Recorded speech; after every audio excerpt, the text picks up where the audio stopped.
I think everybody's a storyteller. Connection between humans is actually really good for our health. And to be able to connect to someone, you really need to be able to tell a story that resonates with the other person.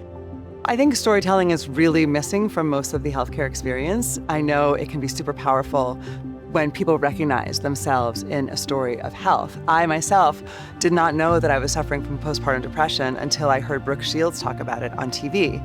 And in her way of just expressing her own lived experience, I think she talked about like this curtain of rain that came sort of over her emotions. And I was like, oh my God, I think I have that. And no one has ever, I'd heard the term a million times. I just didn't think it applied to me in the way I was sort of feeling mopey in my apartment with my little baby. And so I knew right then the power of storytelling to resonate with people who might feel alone. So learning how to utilize storytelling as a tool in building your business is crucial to the success of any healthcare business.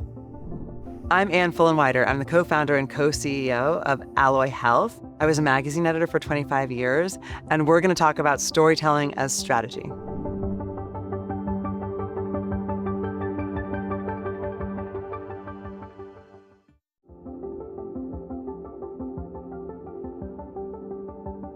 My grandmother was a wonderful storyteller. My mother was as well. So when I got to New York at the age of 23, I just knew I wanted to be in magazines. Worked at Vanity Fair for 10 years and then was at Brides magazine as editor-in-chief briefly. And then I was editor-in-chief of Marie Claire magazine for 7 years. And at Marie Claire, we told a lot of stories about women. And we did one in particular called Being a Woman is Killing You, about the fact that research into women's bodies was simply not really part of medical research. And therefore, women's health outcomes were suffering. And it was really a sort of a revolutionary story to me to realize that. And as I started to think about what I wanted to do next, I really wanted to get into women's health and really make a difference. And I made the switch around 5 or 6 years ago to launch a women's digital health company that addresses women in midlife, starting with the symptoms of perimenopause and menopause. So one of the most important elements of telling a compelling story is authenticity. The key to authenticity is really knowing the core of what you're trying to say. And you really need to know the story. You need to know the problem. You need to know the solution. You have to remove jargon.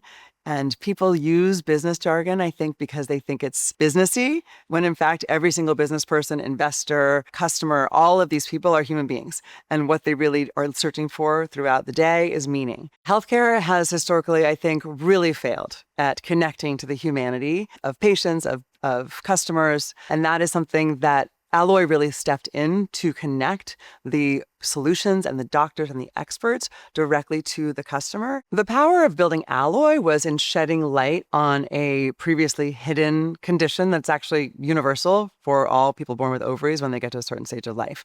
And yet every single person who was experiencing it thought they were alone. And this is really because the entire symptom suite of menopause was embarrassing and no one was talking about it. It also has to do with the fact that medical schools were not teaching about it. But there's really sort of an essential story there of people feeling unseen and a problem being sort of shrouded in shame and secrecy and a stigma being attached to it.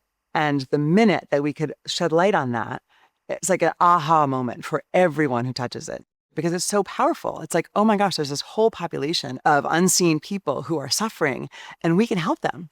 And that is a great story to tell from a patient point of view, a doctor point of view, and an investor point of view, because it's like this unlock. And I think in women's health specifically, in finding all these areas of stigma and shame and blowing them open with stories and with solutions and with compassion, authenticity, and empathy is really, really powerful. And menopause is particularly ripe for this because there are over 34 symptoms, maybe even 134, and none of them have really explicitly been tied to menopause except for hot flashes. Rage, depression, sleeplessness, itchy skin, the list goes on. But in really kind of getting to the heart of it and being plain about exactly what we're talking about here, it's really an unlock and very powerful. I've seen women in support groups literally go, oh, that's me. So the power of like telling the story authentically in a way that people really immediately recognize is that it has a flywheel effect.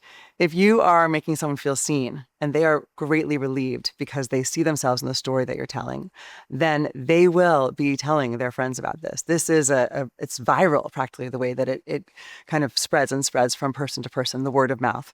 Talking about menopause at scale, loud and proud, and really getting that story out there really unlocked an entire market. our story is pretty simple if you boil it down. I mean, women stop making estrogen at menopause. That is the cause of the symptoms. Estrogen helps those symptoms. And so delivering estrogen to her will actually solve the symptoms, the most acute symptoms of menopause. Like, make it 3 sentences and really get to the core of it. The reason that it is so crucial that you have the core of your story locked down, that you know it cold, you know the problem, you know the solution, and you know your audience, is that you're going to have to tell it over and over and over again. There's the customer, there's the press, there's the business people, the investors, there are regulators, there are lawyers. And for each one of those populations, the story has to evolve or change a little bit to really resonate with that particular audience. When I'm talking about Alloy to a patient or a customer, a future customer, I'm going to talk about the fact that menopause is really misunderstood and no one has been taught about it. Not the doctors, certainly not the women. And so when you actually think about it, when you hit your mid-50s and you can't sleep very well and you're moody and you might have irregular periods and maybe you're having a hot flash or two, that's menopause, that's perimenopause, and there are solutions and there are doctors you can go to. But that story about what Alloy does is not the story that I would tell, for example, an investor. The investor wants to know that there's a giant market, 85 million women in this country going through perimenopause and menopause. Only 2% of them are getting the solution that they need.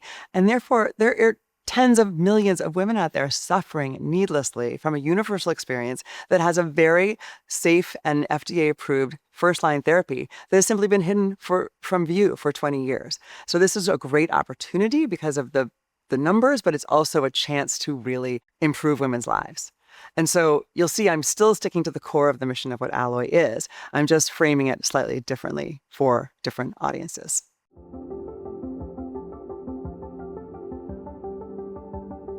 We have found that explaining the science of menopause is one of our most powerful marketing tools because our patients are so hungry to really understand what's going on in their bodies and why they're feeling the way that they do and why what we're doing will help them, that we need to tell them the science in a way that's respectful. So I have found in building a healthcare business, distilling the science into the most understandable metaphors or simplest language is crucial, not just for the patients, but also for investors and for the media.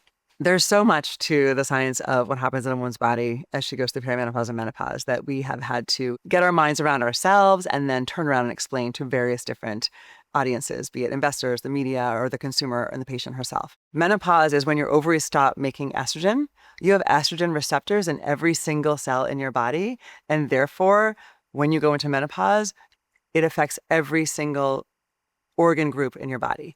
You might not feel all those symptoms, but that is why women have a different mix of symptoms and why it's so hard to diagnose menopause. Women who take estrogen for their menopause symptoms, if they have a uterus, they also need progesterone. And that is for a somewhat complex medical concept, which is that the progesterone opposes the estrogen. And simple enough, but hard to, really get across to the media or to a patient or even to investors who are not scientists. And so I lean on a metaphor I learned from Mary Jane Minkin, a professor at Yale. She said, think of your uterus, the lining of your uterus as a lawn. Estrogen is the fertilizer, so it thickens and grows the uterine lining, and progesterone acts as the lawnmower and makes sure it comes along and keeps it thin and trims it. And so estrogen is sort of the growth hormone and progesterone is the counterbalance to that. But using that metaphor of the lawn, the lawnmower, and the fertilizer, I've used that all over the place, and it's just simply much more effective than describing, opposing hormones in the uterine lining. The power of metaphor to get across a clear picture of what you're talking about quickly, no matter what the knowledge base is of the person you're speaking to, is super crucial as a tool and very efficient in terms of your use of language, getting your message across, and being able to move along to the next point. You've got to know the science of what you're talking about. And then there's this sort of tension, right, between you have all the facts in your head and you need to present them to someone in a clear way, especially when you're first telling the story. And so it's essential to remain accurate and yet skip over some of the complexities. And that is not the easiest task. And it relies on you knowing the entire story cold, the details, and distilling it down to its finer points and making sure those points are really sharp and vivid and accurate. And then you can paint a really powerful picture. I am not a scientist. I'm not a doctor. I have a BA, okay? I work with doctors and lawyers and business people. I joke that I got my MD, my MBA, and my JD all from starting a company. I only have the sort of most essential grasp on each of those areas, but absorbing all this information and then being able to turn around and spit it back out elegantly is sort of the challenge and the exciting part of my job every day. I think as a founder, you're just learning sort of by fire hose. Like there's so much coming at you. And I think it takes a minute to stop, take a deep breath, think about the audience you're speaking to, and think about the piece of the story that they're going to be the most interested in. Think about the core of why you got into this. What's your why? What is the problem? And explain that in a way that it would be interesting to someone who's not deep in your business. How would you tell this to your best friend from elementary school? My why is watching my mother suffer from some health issues at the end of her life, which she died suddenly when way too young.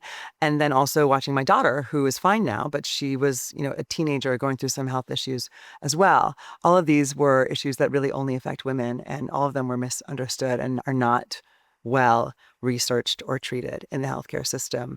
And so when my business partner, Monica Molinar, came to me and told me her story about going to menopause early and not being able to find the help she needed, it resonated with me in a way that, like, oh my gosh, this is a chance to help women feel their best and live healthy, long lives.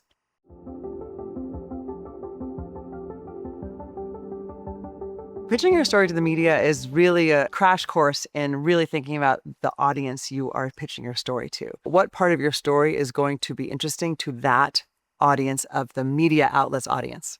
So it's several pieces removed from what's important to you, but knowing how important the media can be in spreading the word, you really need to put a hat on and think, what does this journalist want for their audience? How does the journalist get the story past their editor, right? So there's another couple of hurdles that has to go through to even get the yes. I was an editor for 25 years at various different magazines, getting pitched stories all day, every day. And I think I probably got pitched 100 stories a week and said yes to one of them. Mostly my job as an editor was saying no. And really thinking, okay, well, the Mary Claire woman is a certain, she's, let's say, 29 years old. She's single. She's looking for career advice, romantic advice, fashion advice. What does this particular news story mean to her? How do I distill it through her filter? You would be really surprised at all the different angles I could think of that would make sense for Alloy to be part of a news story. How would I pitch Alloy to National Geographic? Well, in fact, I know that whales are some of the only mammals that also experience menopause. Connecting our story of evolution and why women go through menopause to why whales or other species of mammals might also go through it is actually a really great National Geographic story. The way that I would pitch Alloy to a sports outlet, there are actually a number of angles here. Let's say it's more celebrity focused. Serena Williams just announced that she is on a weight loss medication. She's 43. She's perimenopausal. Weight gain is one of the most complained about symptoms of perimenopause. And that's a perfect angle for Alloy to get in there and take advantage of a pop culture moment and spread the word about perimenopause. Harvard Business Review. Why is there a giant market of every human being born with ovaries that will go through this stage of perimenopause and menopause who has been completely ignored by the healthcare system? There's also stigma around the solution. The idea of stigma being good business is a great Harvard Business Review story. Once you find an area that is stigmatized, and so women or people in this population are not talking about it, and you break open and connect with them through storytelling, you've broken open a market. That's a great business story. Men's health. We've actually pitched Alloy to Men's Health, and there is an enormous gap in what men know and have been taught about menopause and how it's affecting their partners. So there is an emotional thing that's happening in the relationship that men might be interested. There's also a sexual thing that's happening in the relationship where if men want to have better sex with their female partners, they can really advocate for their perimenopause and menopause care. Teen Vogue. So in fact, menopause is the end of the menstruation story that starts when you're a teenager. We actually partnered with a period menstruation company.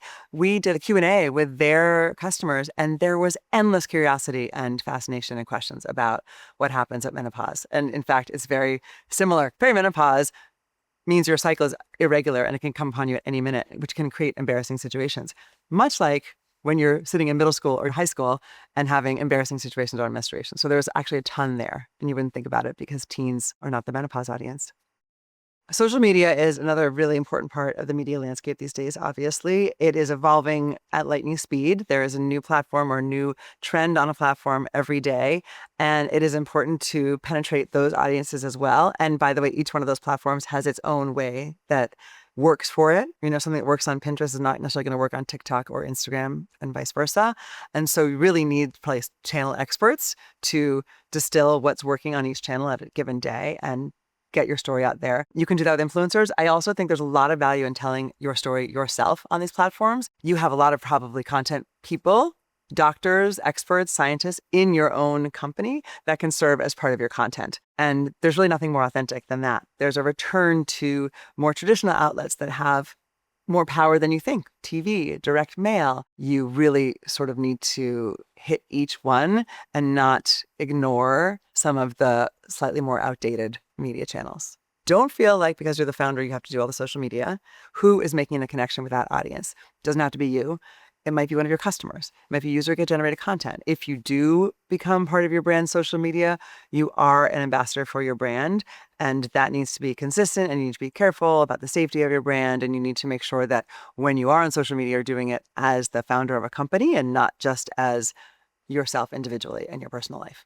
So once you've gotten your story out there and you're utilizing various outlets, there is an immediate feedback loop where you can just see what's resonating, what's going viral, what's not, what's working. And so it's important to measure those things and have a data-driven approach to social media, which is something I've learned at Alloy. Our social media manager really is looking, she's learned things like, okay, if you get someone past the 3rd second of a TikTok video, it means that they will stay through the whole video. And so let's be really intentional about what we're doing in the first 3 seconds of a TikTok video. It gets that granular. And then, of course, there's the changing landscape of what AI is doing to information consumption. Now that more and more people are looking to various AI platforms to get their information and not looking below to the Google search results, what is going to allow us to show up in those conversations that are crawled and regenerated by AI? And what turns out, what we know so far is having third-party validation, earned media, etc., is really helpful, as well as generating our own content and making sure that that content is in, right now, for example, a Q&A format really helps. So we're just in a perpetual state of learning, testing, and evolving. So I think some of the most important storytelling that founders can do is internal storytelling. It's really important to make sure you're telling your story to your employees and to your company, because that's really the center of the culture.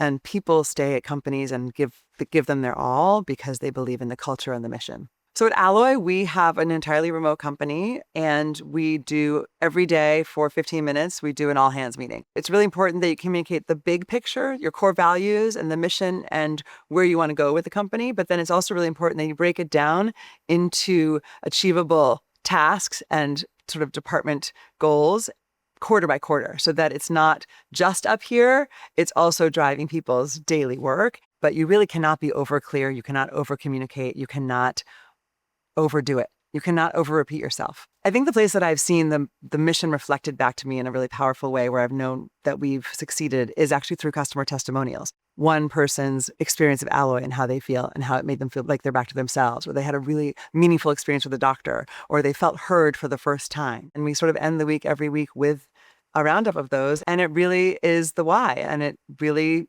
makes you feel good about what you're doing, and it makes you want to do it better. As the co-founder and co-CEO of Alloy, I am also the chief storyteller. If you come away understanding anything about storytelling from this, I would want you to understand that storytelling is not just marketing. Storytelling is key to everything that we do. It's key to managing and leading our employees and our mission. It's key to drawing our customers to us. It's key to our investment. It is key to media. There isn't really a piece of work that I do day to day that isn't connected back to storytelling in one way or another. Being a great storyteller is going to help you build a great business.